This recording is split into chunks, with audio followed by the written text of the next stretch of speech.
આણંદના બહુચર્ચિત collector DS ગઢવીની બીભત્સ સીડી મામલે 3 આરોપીઓ વિરુદ્ધ આરોપનામું કોર્ટમાં ઘડાશે। આણંદ કલેક્ટરની બીભત્સ સીડી મામલો 1 વર્ષ અગાઉ ગુજરાતની બ્યુરોક્રેસીમાં ચર્ચા જગાવનાર કેસમાં આજે આરોપો ઘડાશે। તત્કાલીન કલેક્ટર ડીએસ ગઢવીની તેમની જ ચેમ્બરમાં બીભત્સ સીડી બનાવવામાં આવી હતી। તત્કાલીન નિવાસી કલેક્ટર કેતકી વ્યાસ અને જયેશ પટેલ હરીશ ચાવડાએ રચ્યું હતું ષડયંત્ર। એનએની ફાઇલો ક્લિયર કરાવવા કલેક્ટરને બ્લેકમેલ કરવા રચ્યું હતું ષડયંત્ર। સમગ્ર મામલો ઉજાગર થતાં ત્રણેય વિરુદ્ધ નોંધાયો હતો ગુનો। 1 વર્ષ બાદ ત્રણેય આરોપીઓ વિરુદ્ધ ઘડાશે આરોપનામું। Story report by Nandlal Bhanushali.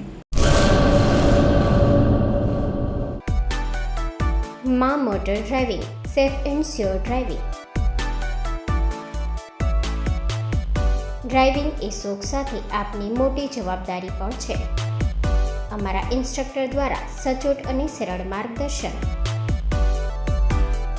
આપની રોજની તાલીમની માહિતી મેળવીને શું અધુરાશ છે એના ઉપર પૂરું ફોકસ કરાય છે।